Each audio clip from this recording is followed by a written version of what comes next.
prepare o seu coração. Deus tem uma palavra para você.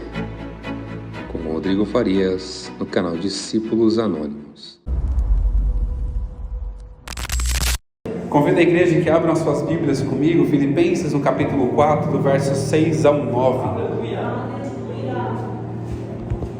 Filipenses, no capítulo 4, do verso 6 ao 9.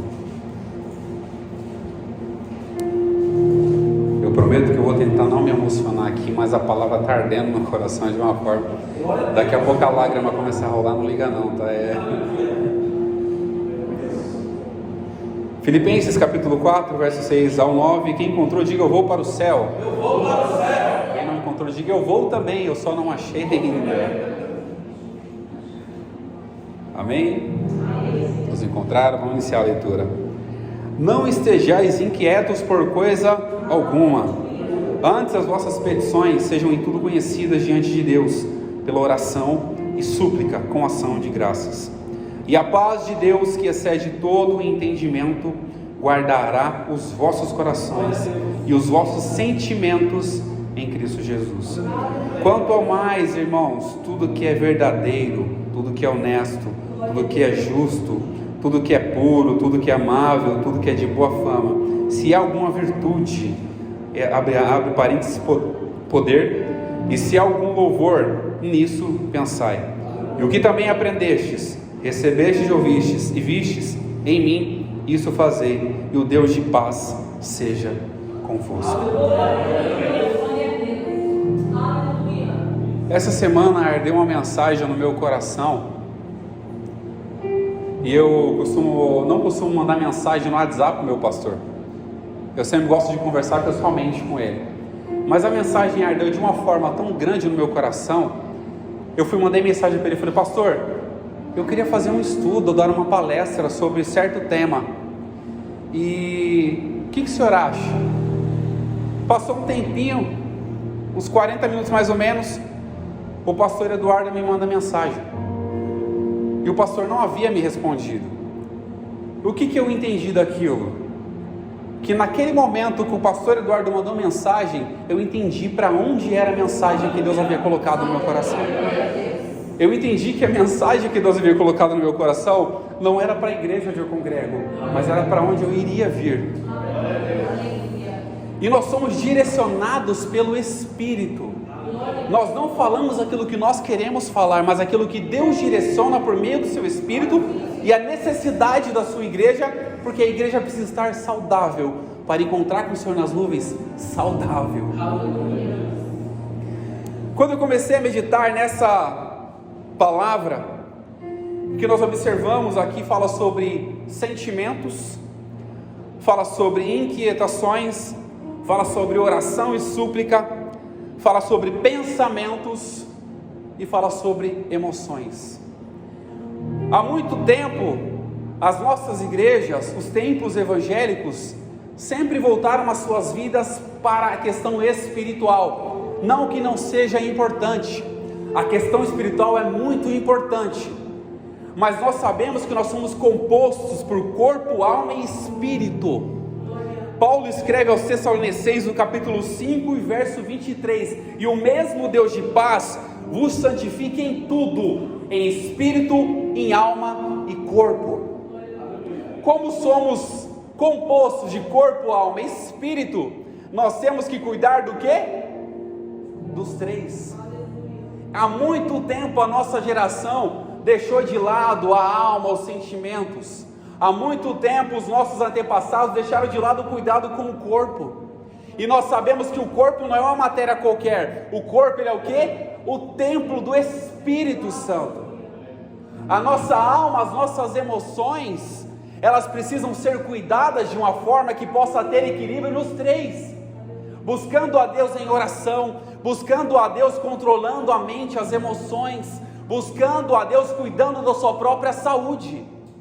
Porque nós precisamos estar compostos para se apresentar diante de Deus como alguém que veio adorar com o corpo, com a alma e com o espírito também.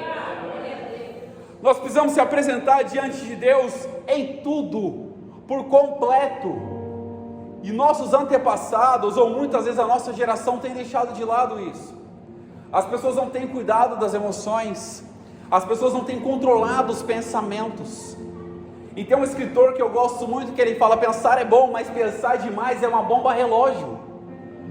Nós queremos que os nossos pensamentos controlem as nossas vidas, nós queremos que os nossos pensamentos controlem tudo, e muitas das vezes geramos uma geração ansiosa, preocupada, depressiva, porque quer ter controle naquilo que não tem capacidade de ter, porque é só Deus que controla tudo. Nós acabamos de ler aqui, o pastor acabou de ler Isaías 55, e o verso 8 fala: porque os meus pensamentos, Deus fala isso, são maiores do que os seus, os meus caminhos são maiores do que os seus.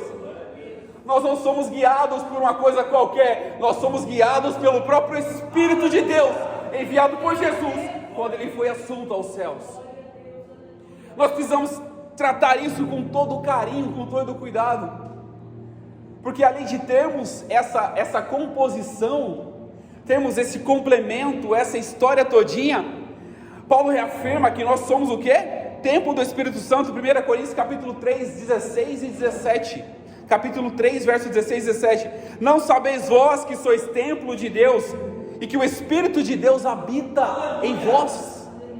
Olha só para você ter ideia, antigamente, no Antigo Testamento, o Espírito ele vinha de forma rápida, e depois voltava, que era só para uma função designada aqui na terra, por meio dos seres humanos, a qual Deus havia colocado aqui. Hoje nós temos o privilégio, não é só uma honra, é um privilégio para a gente, ter o Espírito Santo habitando, não é só vindo momentaneamente, mas é habitando nos nossos corações. Esse Espírito que comunica com Deus as nossas necessidades, Ele ora muitas das vezes com gemidos inexprimíveis, quando as nossas lágrimas não conseguem nem, o nosso corpo não consegue nem abrir a boca para poder orar. O Espírito Santo, Ele intercede por nós e leva até Deus as nossas necessidades. Esse Espírito que Paulo fala, e ele complementa no verso 17 do capítulo 3 de 1 Coríntios: se alguém destruir esse templo de Deus, ele também será o quê? Destruído. Para você ver a importância do que eu falei agora, nós temos que cuidar dos três. Nós olhamos para as pessoas lá fora e observamos o quanto as pessoas estão destruindo a sua própria vida. É nas drogas, é na bebida, é nas prostituições. Estão destruindo, não é uma coisa que eles criaram, porque nós somos feituras, criaturas de Deus. E eles estão destruindo o próprio corpo, que é a habitação do Espírito, que é o templo de Deus. Eles não estão destruindo qualquer coisa. Se nós pararmos para observar a nossa importância que nós temos diante de Deus, você vai saber que todos os nossos movimentos, o robô precisa de mais de 10 mil programas para fazer. Esse movimento aqui que nós fazemos com as nossas mãos, eu não sei se eu já falei isso aqui, mas esse movimento que nós fazemos com a nossa mão, o robô precisa de mais de 10 mil programas para fazer isso, e nós fazemos isso. E nós não precisamos de programa nenhum, porque nós não somos programados, nós somos livres e fomos libertos por Cristo, para estar aqui adorando a Ele na beleza da santidade dEle. Nós precisamos entender que tudo que nós precisamos cuidar está diante de nós. Eu sempre costumo dizer, nós não precisamos comparar-nos com ninguém. Vocês não precisam olhar para mim e falar: nossa, como o irmão Rodrigo prega, jamais se comparar comigo. Você precisa se comparar, sabe com quem? Você olhar no espelho e falar: eu quero ser melhor do que esse cara aqui, ó. Aleluia. Eu quero ser melhor do que essa mulher que está aqui olhando para o espelho. Fala: Deus, usa essa pessoa aqui, Senhor, derrama a glória, derrama a graça sobre a vida dela. Olhando para o espelho, você pode pedir isso para Deus, porque Jesus falou que nós faremos obras maiores ainda do que Ele fez, e você foi escolhido para isso. Nós fomos escolhidos para isso, para fazer essa obra de Deus aqui na terra, e prepararmos a nossa vida para encontrar com Ele nos céus. Paulo, quando começa a escrever aos Filipenses, No capítulo 1 ele observa que havia pessoas naquele ambiente que pregavam por vanglória, por vaidade, por soberba, e pessoas faziam isso. No capítulo 1, no verso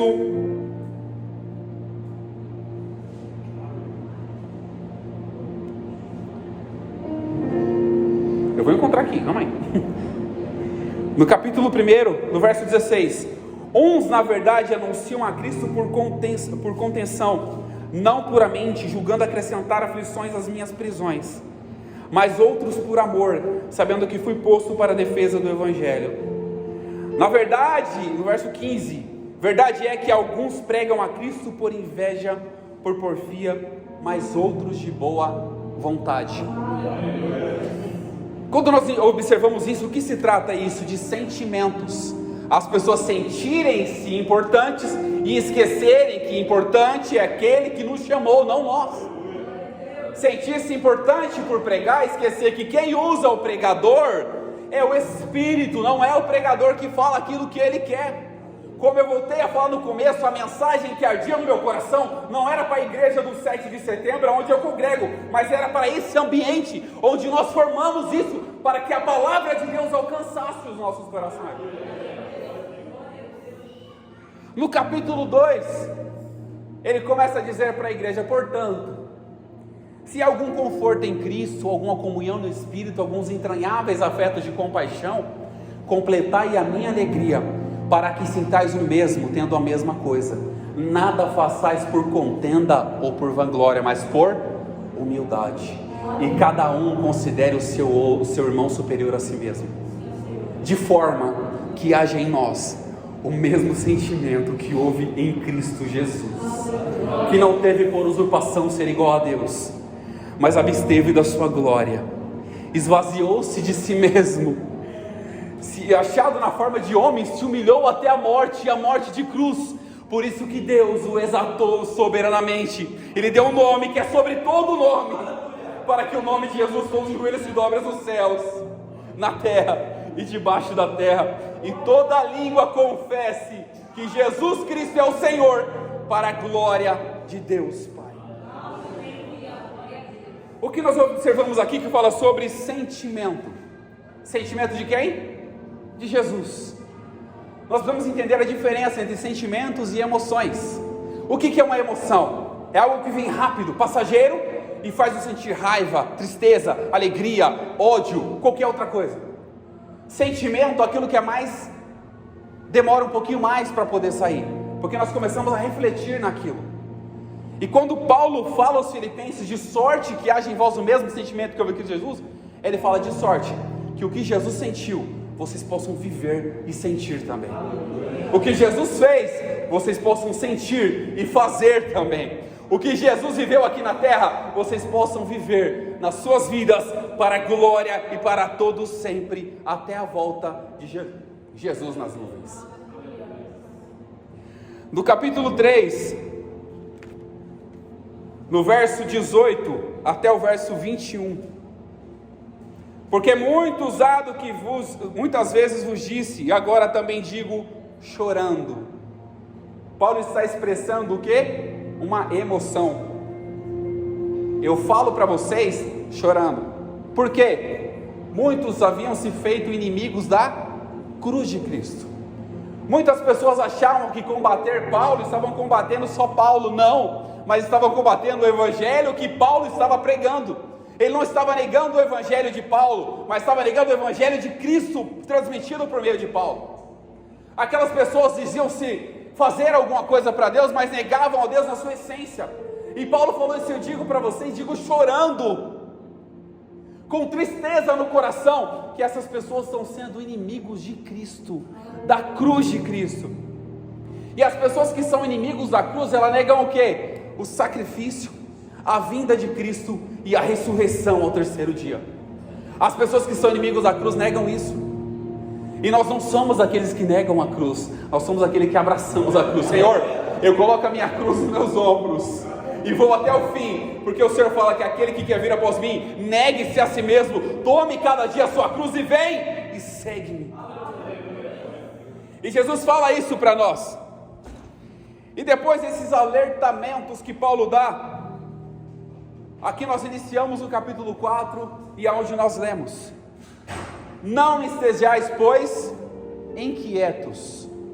Muitas inquietações têm tomado conta do coração das nossas igrejas, do coração da igreja de Cristo. Muitos sentimentos têm tomado, muitas inquietações. E Paulo fala: não estejais inquietos por coisa alguma, mas antes sejam as vossas petições conhecidas diante de Deus em oração e súplica. Aqui nós temos uma distinção. Ele repete oração e fala sobre súplica. Todos nós sabemos que a oração é o nosso contato com quem? Com Deus, é a nossa conversa com Deus. Nós dobramos os nossos joelhos, oramos em pensamentos, buscamos ao Senhor em oração, porque nós realmente reconhecemos que nós somos dependentes de Jesus, dependentes da graça, e estamos de pé pela misericórdia de Deus. Quando nós oramos, nós reconhecemos isso. Deus precisa ouvir as nossas orações, sendo que Ele conhece tudo, mas Ele quer ouvir porque nós precisamos nos humilhar diante da presença do Senhor, para que ao tempo dEle, Ele nos exalte. Humilhar-vos diante da presença, da potente mão de Deus, para que no tempo certo, Ele nos exalte. E quando oramos a Deus, nós estamos entrando em comunhão, em contato com Ele. Nós buscamos a Deus em oração, para que as nossas necessidades sejam lançadas diante dEle, as nossas angústias, as nossas inquietações sejam lançadas diante dEle, porque nós sabemos que muitas coisas na nossa vida nós não conseguimos resolver, mas quando entregamos a mão daquele que pode resolver, pode ter certeza que a vitória e o resultado positivo será certo, porque nós vamos entregar nas mãos de Deus aquilo que nós não temos a capacidade de fazer. Eu tive uma oportunidade, aconteceu algo comigo que eu percebi que eu não conseguia nem controlar a minha própria vida. Eu tive que entregar o quê? Os meus caminhos ao Senhor, porque os meus caminhos eu achava que era certo, até eu descobri que o caminho de Deus é muito melhor ainda. Eu achava que os meus pensamentos eram bons, até olhar para Deus e falar: olha os pensamentos que Deus tem. Paulo escreve aos Coríntios e fala: aquilo que os nossos olhos não viram, aquilo que os nossos ouvidos não ouviram, aquilo que nem chegou ao nosso entendimento, é o que Deus tem preparado para todos aqueles que o amam. Nem chegou ao nosso entendimento, nem chegou ao nosso conhecimento, mas Deus já sabe o que vai fazer, porque os pensamentos e os caminhos dele são melhores do que os nossos.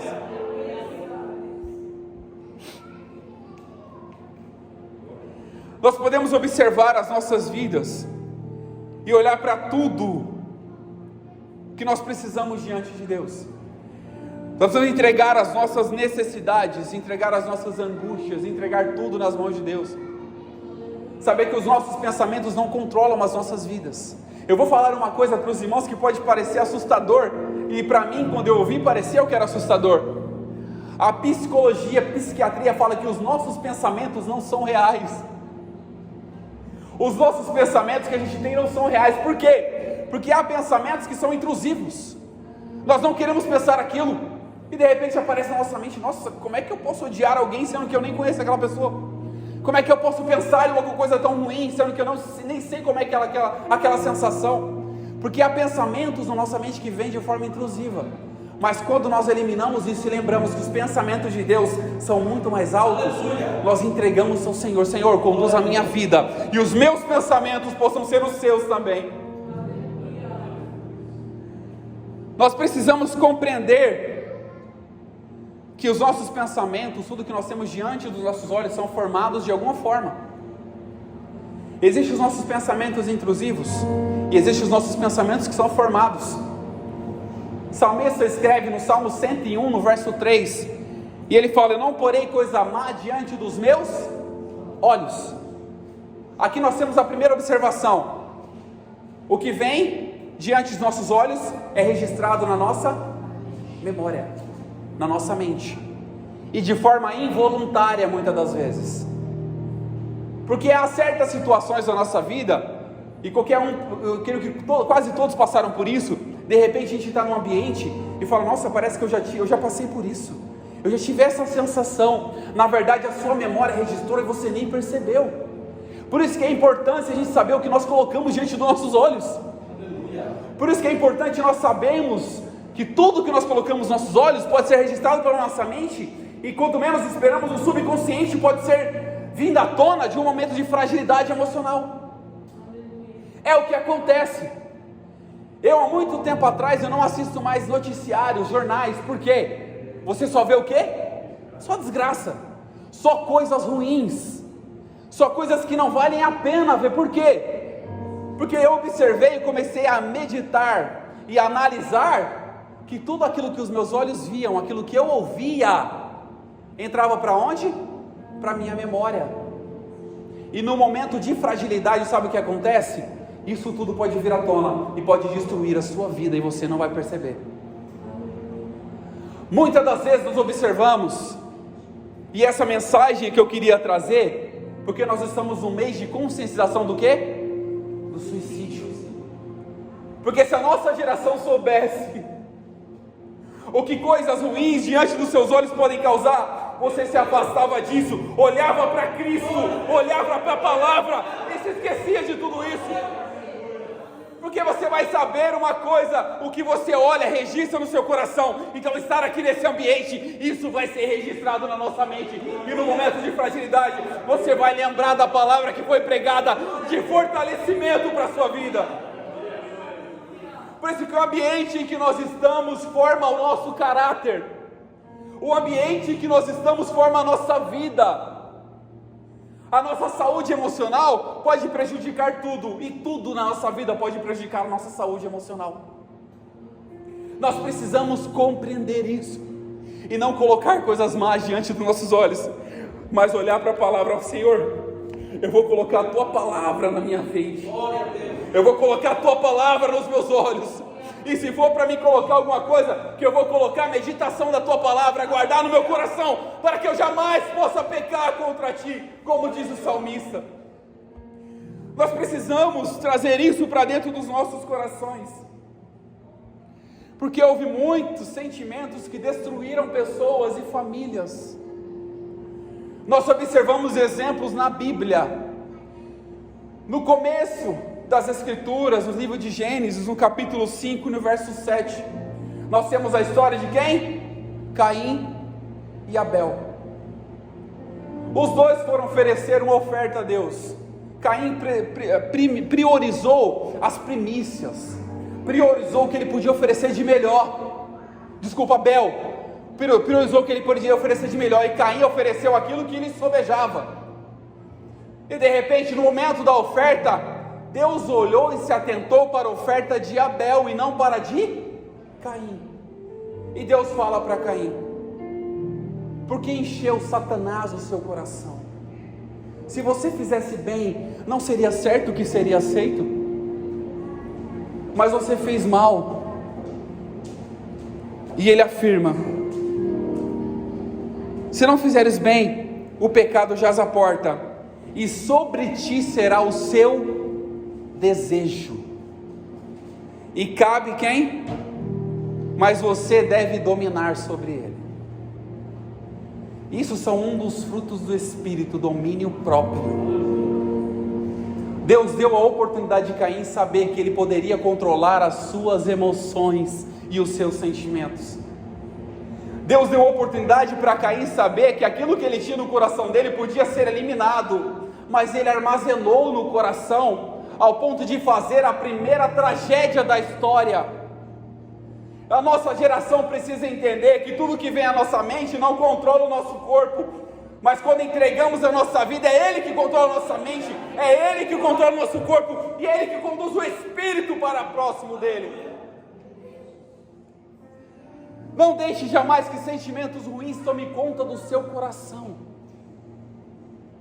Lembre-se de tudo que Deus fez na sua vida. Lembre-se de onde Ele te tirou. Lembre-se onde você andava, onde você estava perdido. Hoje você está aqui assentado no meio da igreja, adorando ao Senhor, no meio de pessoas que foram escolhidas para isso. Nós estamos aqui reunidos no nome de Jesus. Olha só, para você ter ideia do privilégio que é estar aqui.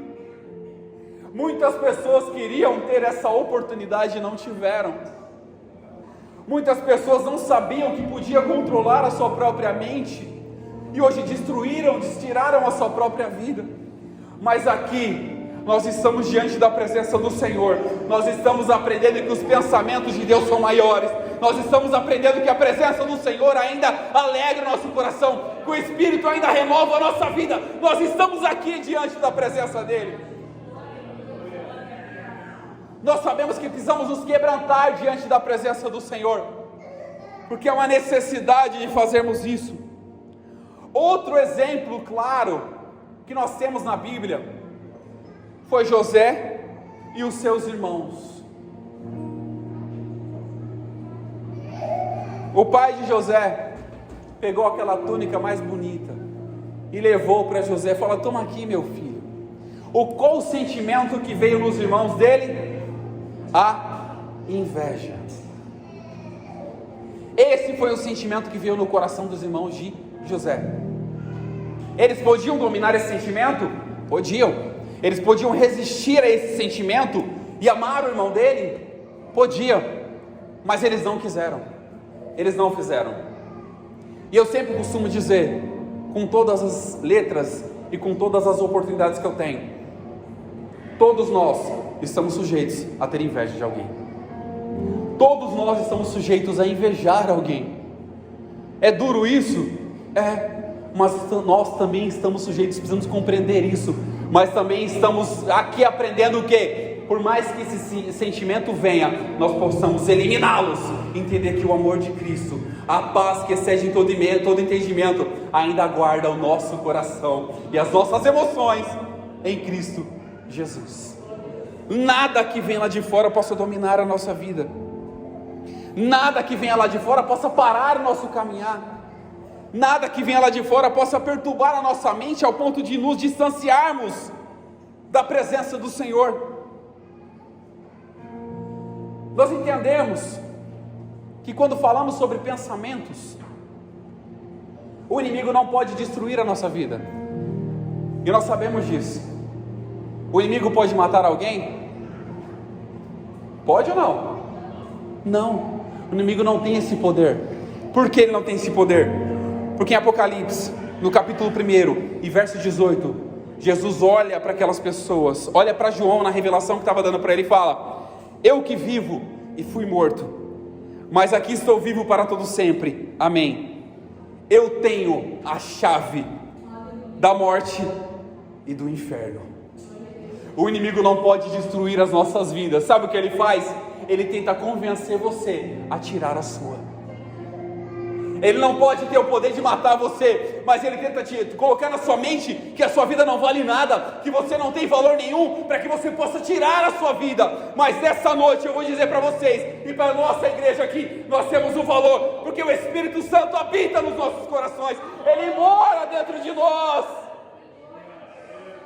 O inimigo não vai ter poder nenhum para parar a nossa vida ou confundir a nossa mente, porque é o que ele quer fazer, confundir a nossa mente para tentar parar a nossa vida e não deixar que os planos e os propósitos de Deus se cumpram em nós.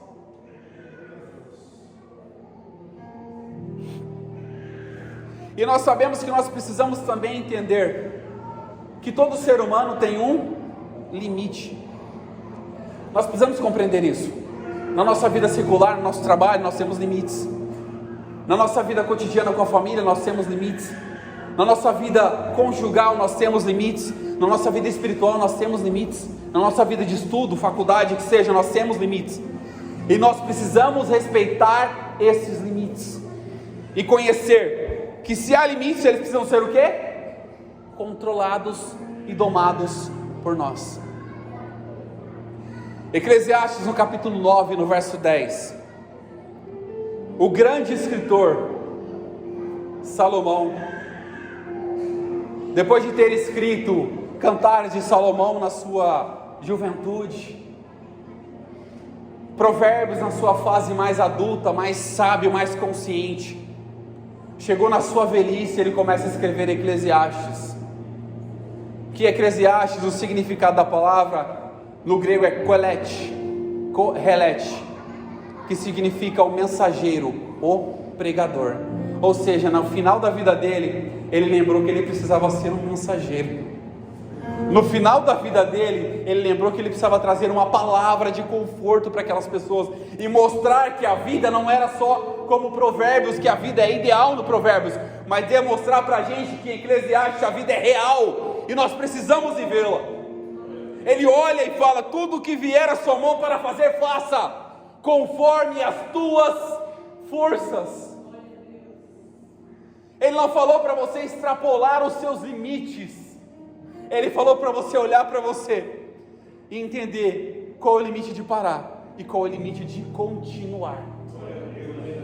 Para você entender qual é o limite de estacionar naquilo que você ia fazer, conhecer que você não precisa ser igual a máquina de trabalhar, compreender que você não precisa ser uma máquina de pensar, querer resolver tudo com a força do seu braço. Você não tem essa capacidade, nós não temos essa capacidade. E nós vemos que muitas pessoas passam por dificuldades por querer abraçar o mundo e não conseguirem abraçar a si mesmo. Muitas pessoas destroem a sua vida, a sua mente, por querer abraçar tudo, ajudar todo mundo e esquecer de ajudar a si mesmo. O mandamento que Jesus deixou, ele falou: ama o Senhor teu Deus acima de todas as coisas e ao seu próximo como a ti mesmo. Ele nos ensina a amar a si mesmo. E nós podemos observar, você já foi no hospital e viu um médico doente cuidando de alguém doente? Doente não cuida de doente, mas nós precisamos estar sãos para poder cuidar daqueles que estão doentes.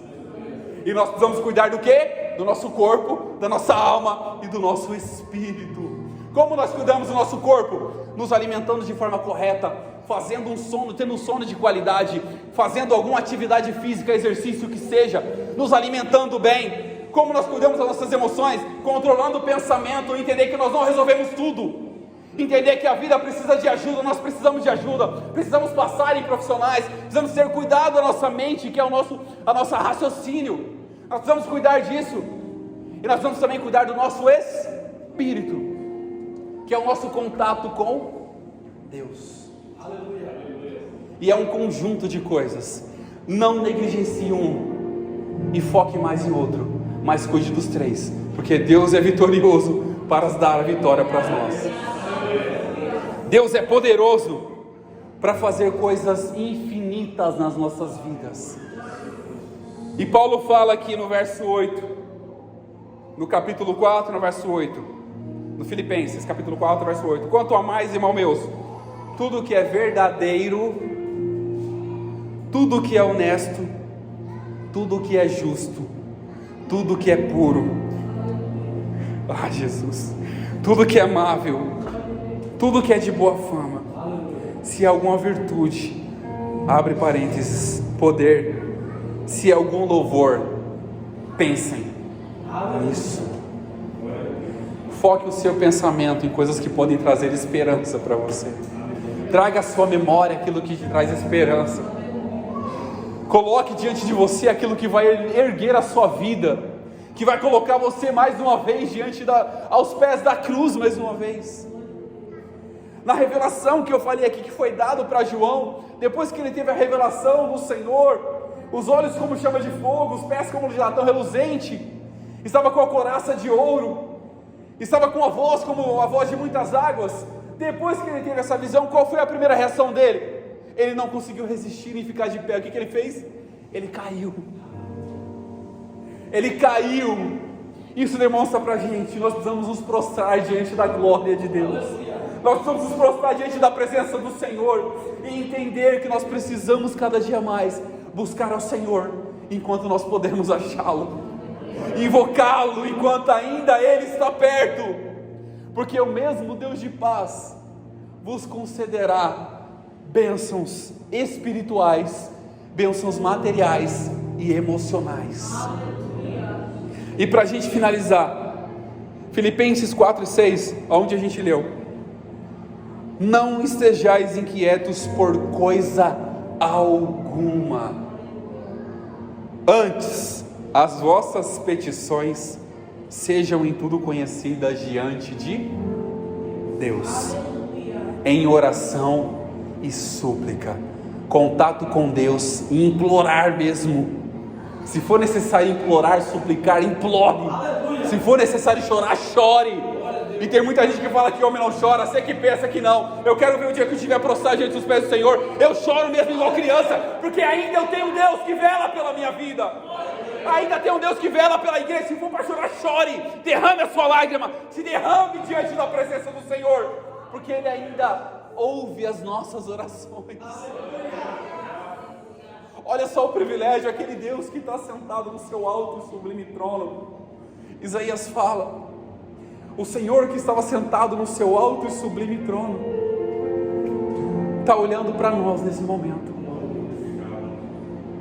e ouve as nossas orações. Ele ouviu o culto que nós oferecemos para Ele aqui agora. Ele ouviu a nossa adoração que nós oferecemos para Ele. Ele ouviu os louvores, os elogios que nós demos à sua santidade. Ele viu os elogios que nós demos à sua glória, ao seu poderio, à sua autonomia. Ele viu, e nesse momento Ele está respondendo às nossas vidas com a sua palavra. Não é a palavra do irmão Rodrigo, é a palavra de Cristo. Não é o que eu estou falando que traz edificação, mas é o que eu estou reproduzindo que traz edificação. Não é o que eu estou pensando que traz edificação, mas é o que eu estou transmitindo por meio da palavra que traz edificação. A palavra ainda edifica as nossas vidas. A palavra de Deus ainda é como uma espada de dois gumes. Ela penetra até a divisão da alma e do espírito, e está apta para o quê? Discernir pensamentos e intenções do nosso coração, e que possamos entregar a nossa alma diante da presença do Senhor, para que no momento oportuno Ele possa fazer uma obra maravilhosa. E eu vou complementar, que Ele possa continuar fazendo essa obra maravilhosa que Ele tem feito nas nossas vidas em todos os momentos.